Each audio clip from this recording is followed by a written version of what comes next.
Vancouver's rental market is shifting in ways we haven't seen in years. Asking rent for apartments are actually down nearly 10% year over year. The CMH data is still showing average rents rising across broader purpose-built rental stock. Vacancy has nudged up by 1.6%, the highest level in a decade outside of the pandemic. Yet the city continues to lead the region in new purpose-built rental completions, adding over 500 units in 2025 and over 2,467 units across the broader Metro Vancouver region. So what's really happening here? Are renters finally getting some relief, or is this just a brief pause before the market begins to tighten again? Today, I'm sitting down with Keaton Bessie, the owner of Greater Vancouver Tenant and Property Management.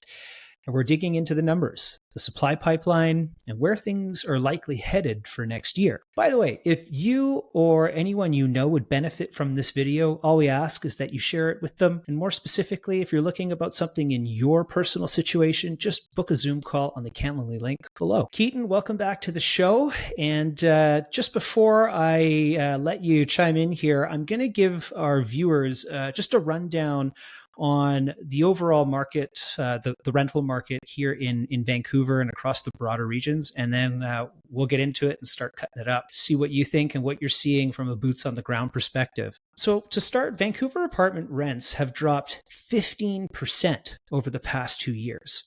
Among Canada's 6 largest markets, average apartment rents fell the most over the past year in Metro Vancouver, down 9.5%. Averaging to $2,820, and Calgary came in second at minus 6.6%. The 3.4% year-over-year decrease in apartment rents in Toronto to an average of $2,606 was the smallest annual decline in 15 months. And that's actually some great news because Toronto really needs it.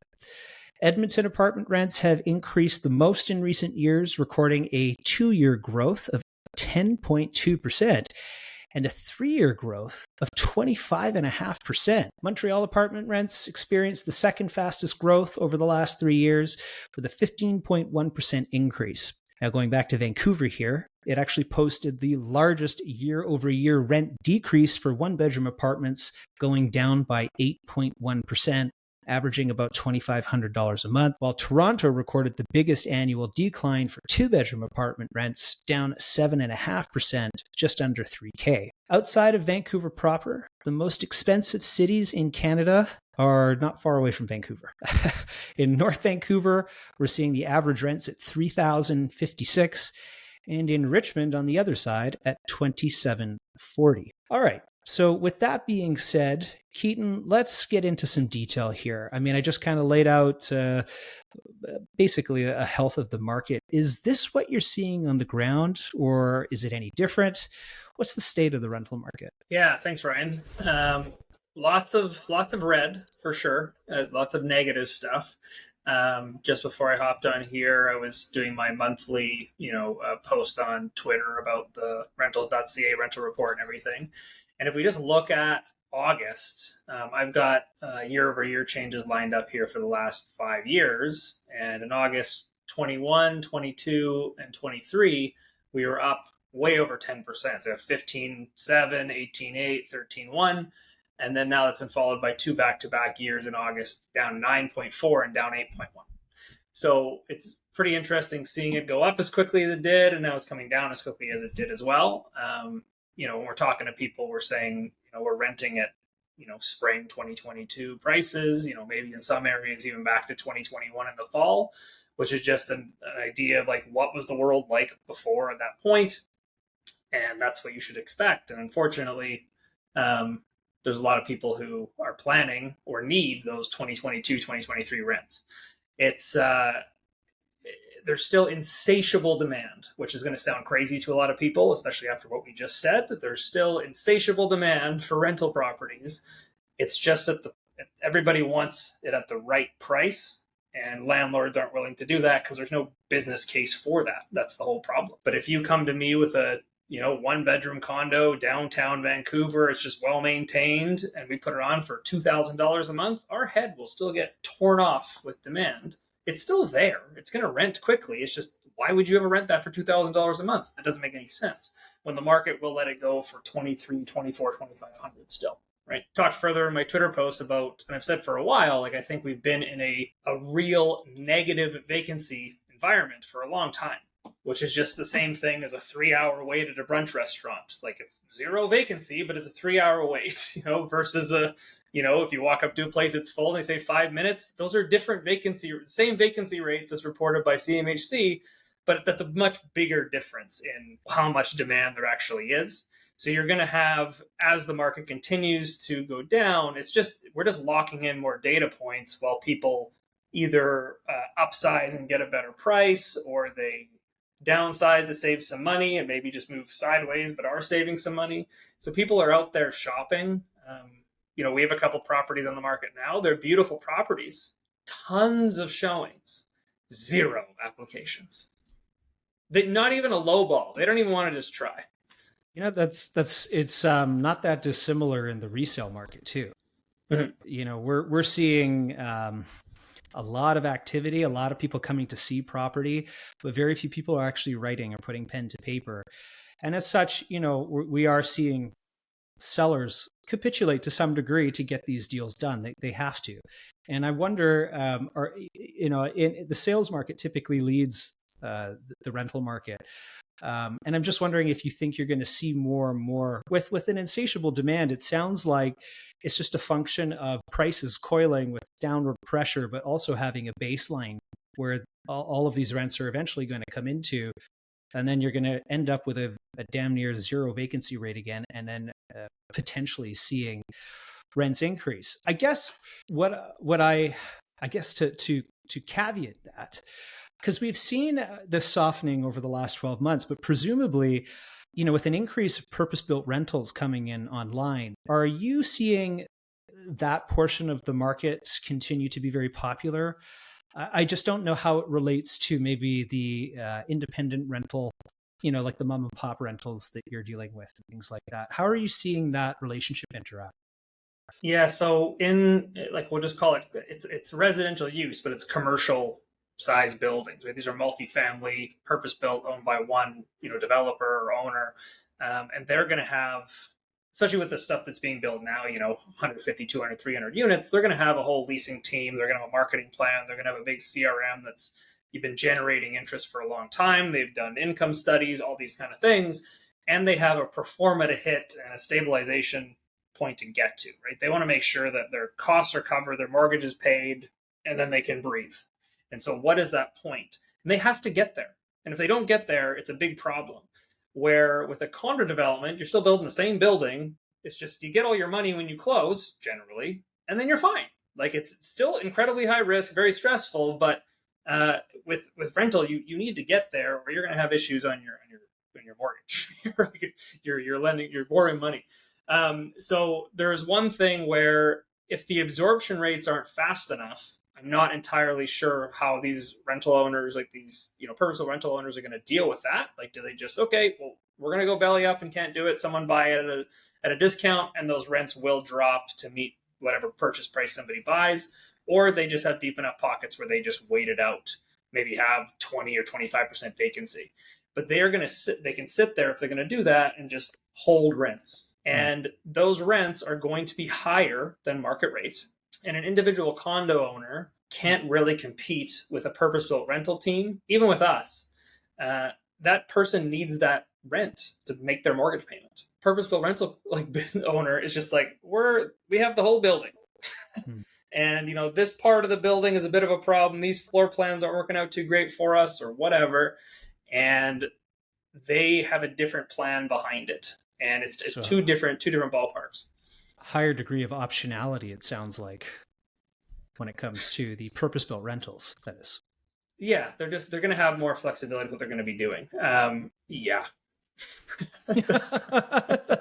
So I guess when we talk about purpose-built rentals, we've seen this pretty big surge in what feels like purpose-built rental inventory coming online. And we've spoken a lot on our podcast about how that might impact the overall values of condo investments that people buy for 10, 15 years to create a income property.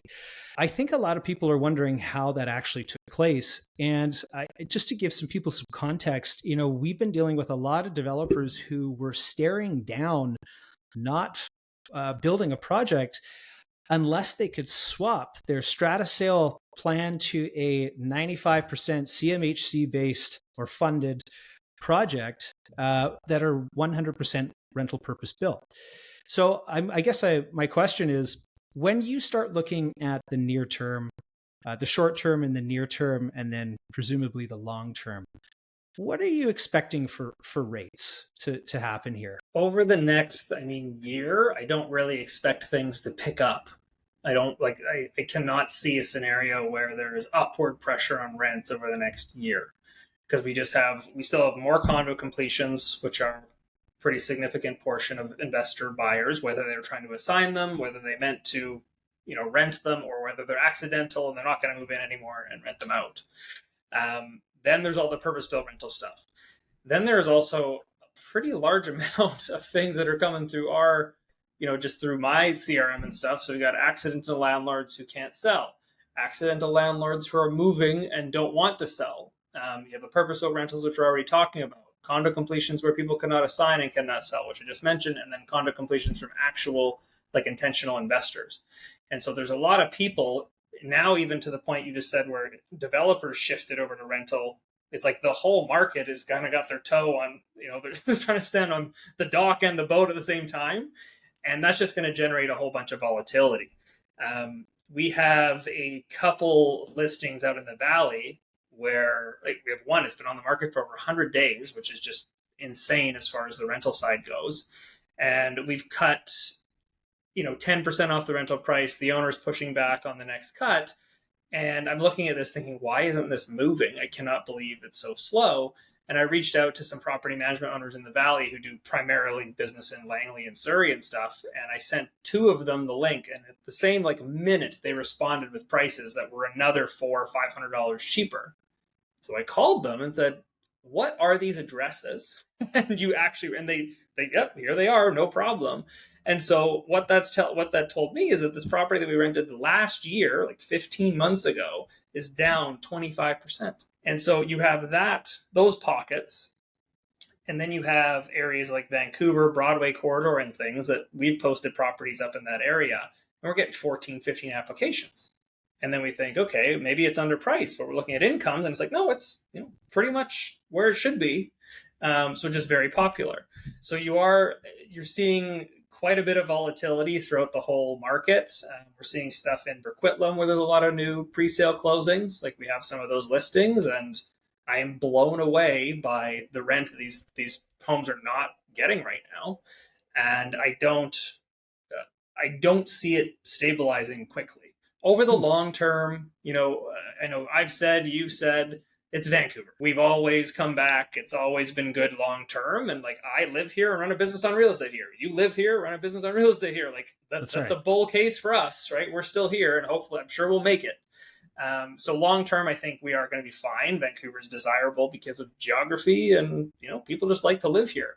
If our economy keeps going down the tubes and stuff, it's a whole different thing. But at the end of the day, it will recover long term.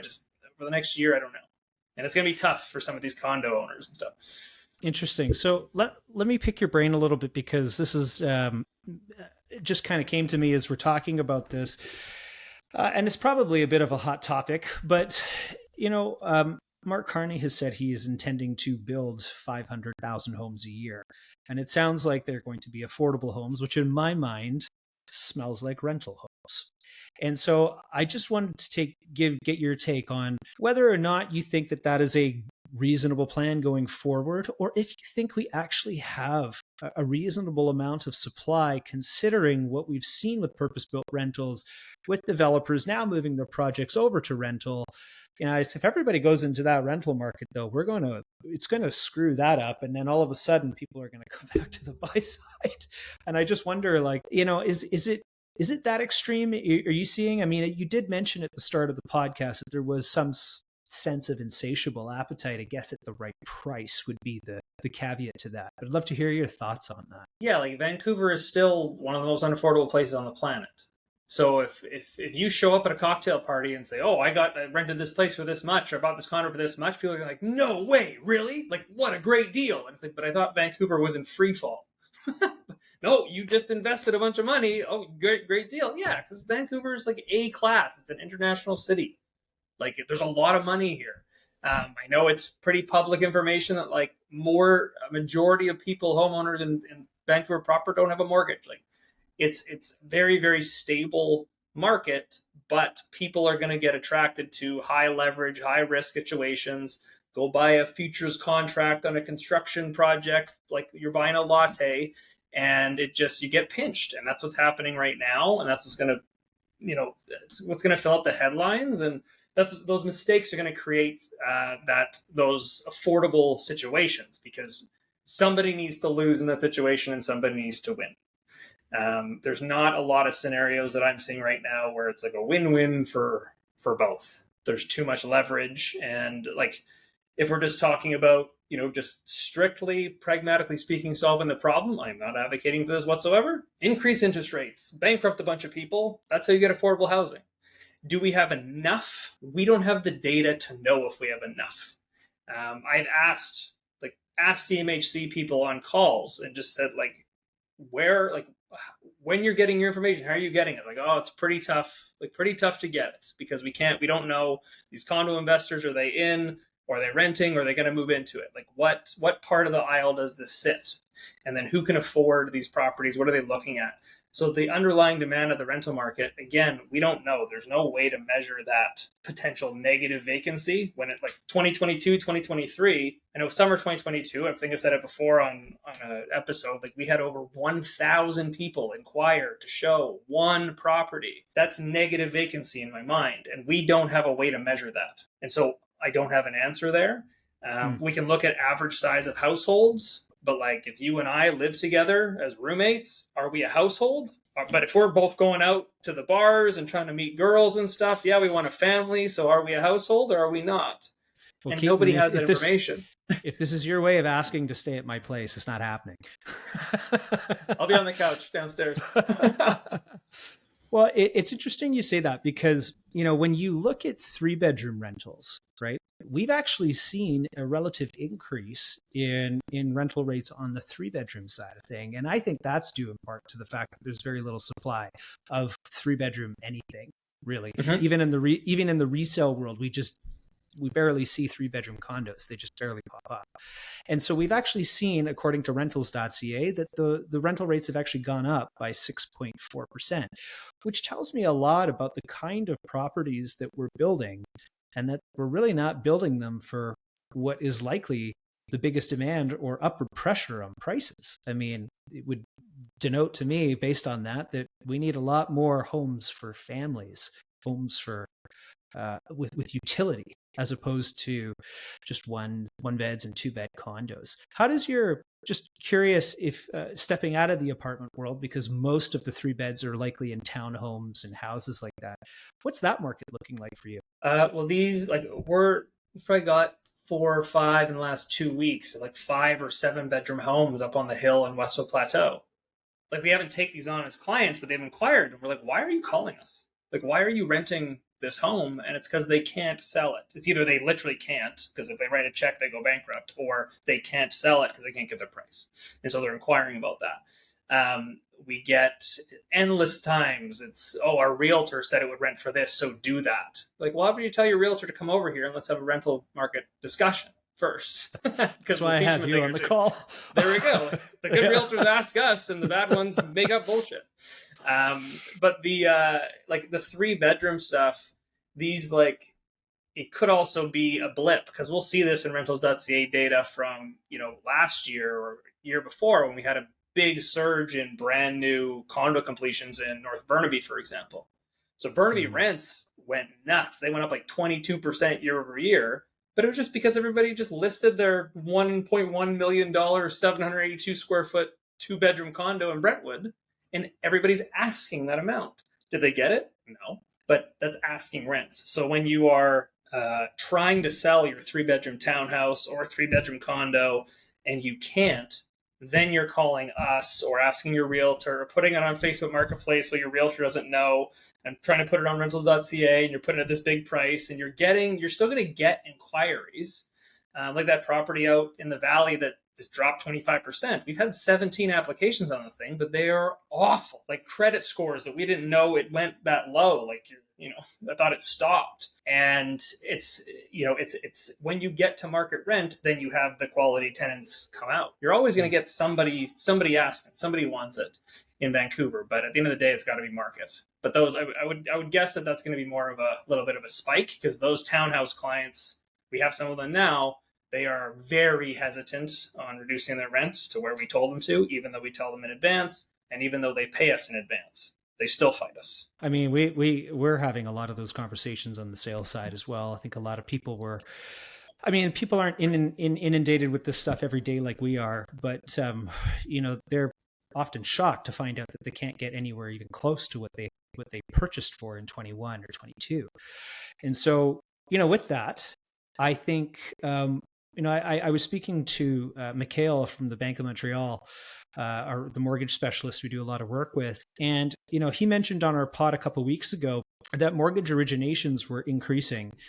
And, that could very well be a seasonal thing because to me, we haven't really seen any major macroeconomic change to our environment. But there's something like a 94% chance of a US Fed rate cut. And that'll push the Bank of Canada as well to make a rate cut. So I guess when you're starting to see carrying costs for some of these properties come down, are you expecting to see people become a little bit more open to dropping their rental rates as well? I'm just wondering, with the correlation in the debt servicing and lower rates, if that typically shows up in rents, or is it just strictly much more an inventory and what's available on the market sort of situation? Yeah, in Vancouver, like I've coined the term consumer real estate investor for a long time. That's literally what our company is built to serve because there's way too many condos in Vancouver. And the number of conversations I've had where we give somebody the rent, we tell them the rental amount and they go, that doesn't cover my mortgage. And they're not saying that's so low it doesn't even cover my mortgage. They're literally thinking that their expenses are their mortgage until we talk. And they're like, well, okay, yeah, I got those and too. So like when they see their mortgage come down, they think, okay, I can afford to take less rent. That's just the math these people are doing quickly in their head. When they go look and they start penciling things out or they talk to us, they get it. But the mortgage payment, if the interest rate comes down and these people are all on fixed, not fixed variable payments, sorry, if they're on variable rate and their payment actually changes, then sure, they would be able to reduce their rent on the next turnover. They're not going to go to the tenant and say, hey, want to pay less because my mortgage went down. That will not happen. But on turnover, they will be more open to dropping because they're just worried about getting the rent to make that next payment. That's what a lot of these newer owners are worried about and dealing with, right? Yep, fair enough. Okay, so I want to touch on less about the market here and more about some practical advice for landlords and for would-be renters here. So for landlords, we're obviously in a very difficult position right now. Many people who are completing on property that they cannot get rent or service the debt for. So based on that, if we're looking at landlords right now, what's the best way for landlords to get through a tough time right now? And I know you mentioned earlier that you just got to get it rented, but what sort of, are there incentives? Like how are they going to compete against some of these purpose-built rental buildings that are coming up? And should they act sooner or should they wait to see if the market recovers? If you're sitting there with an empty property, rent it. I really don't understand the logic. I get argued about this all the time. Oh, I don't want to get stuck because of rent control. Well, that would be with the assumption that you think rents are going to take off next year. So if that's the case and you know this, let's go buy a whole bunch more property because everybody else disagrees with you. So don't worry about getting stuck in a rental property.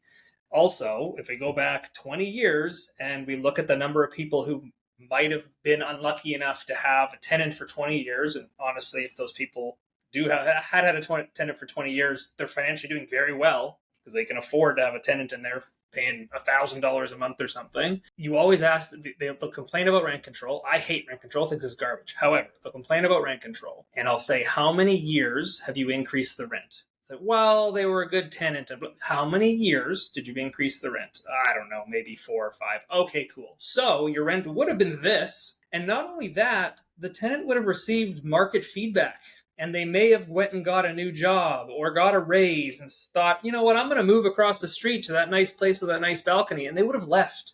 They didn't do anything.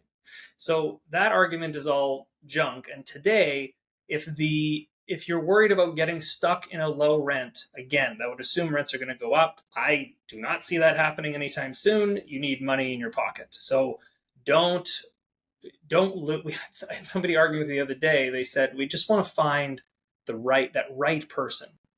And the right person to them is somebody who is financially conservative and makes good decisions and is smart with their money because they want the rent. They want to pay the rent. Also somebody who is very financially stupid and doesn't receive any other good information. They're just going to give you money for no reason.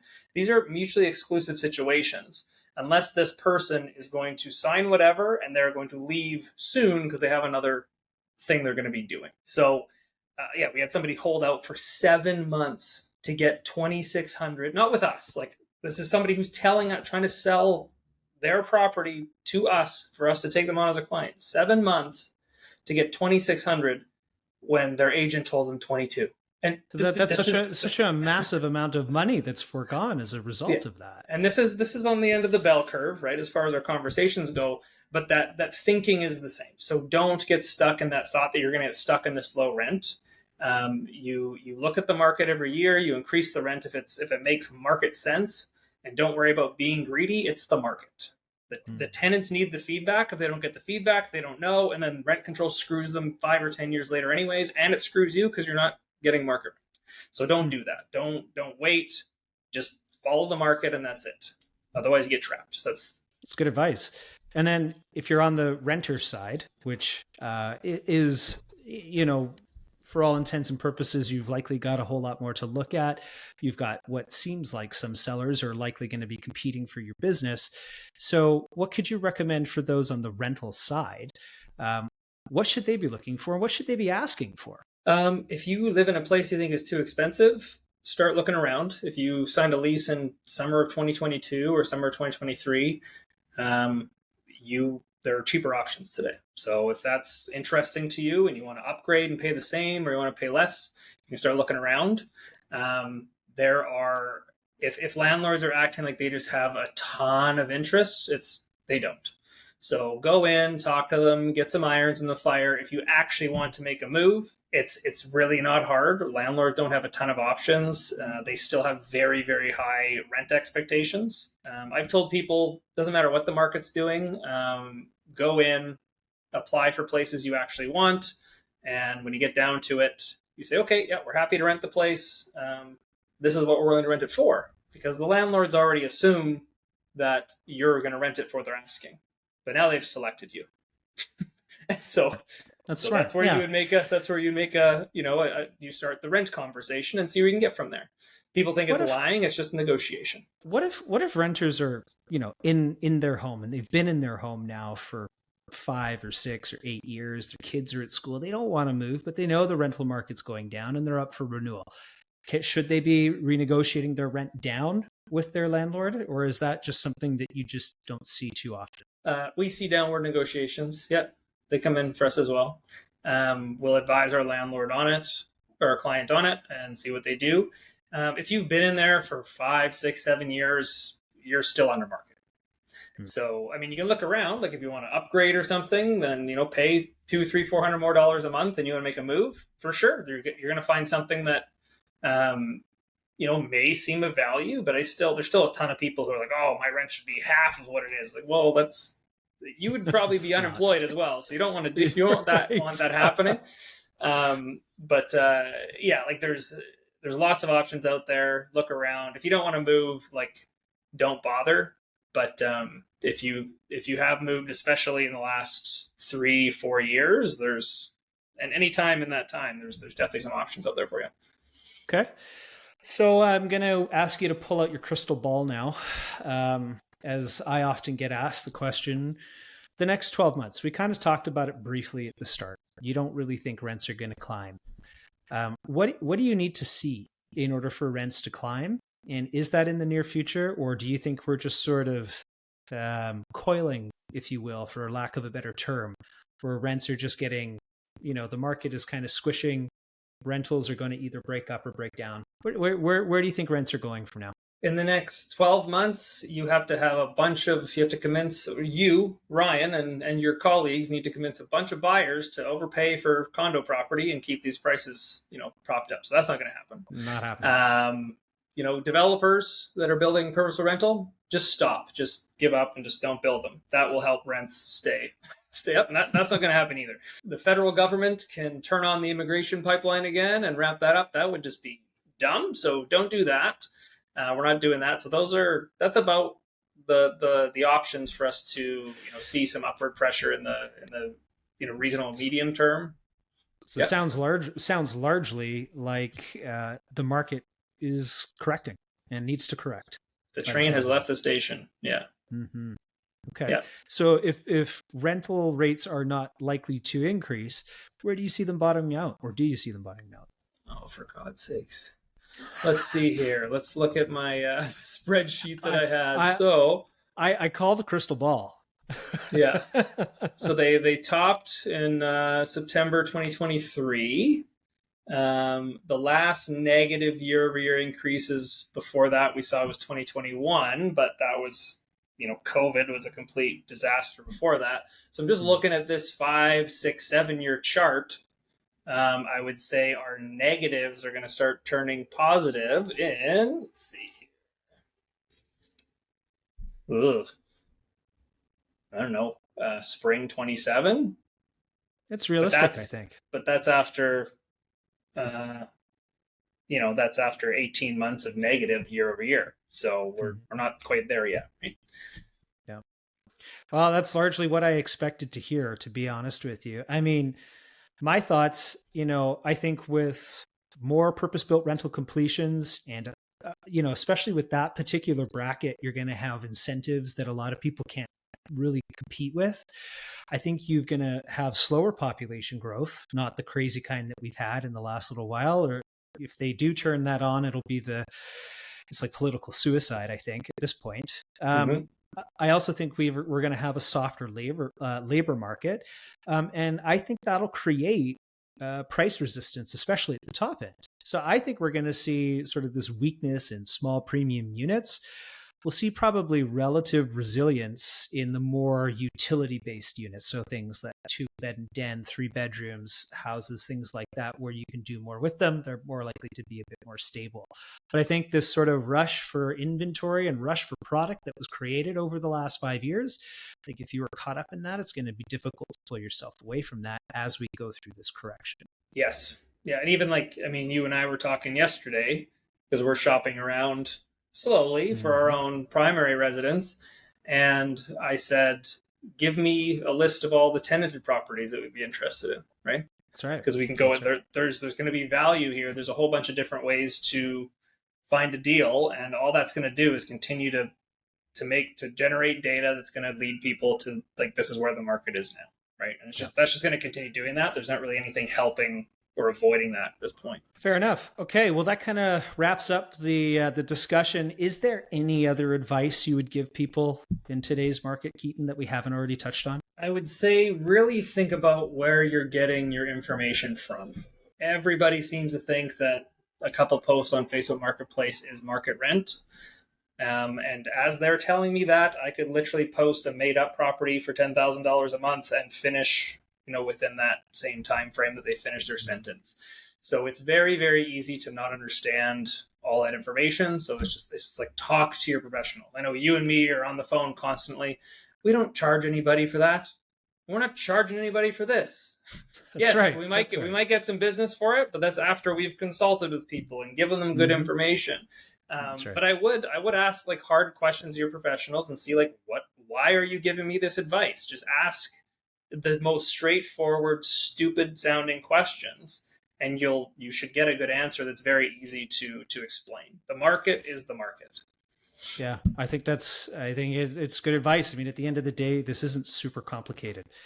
It's a results. You have inputs and outputs. So make sure the inputs and the outputs are lining up, and you'll be able to see somewhat of a path forward.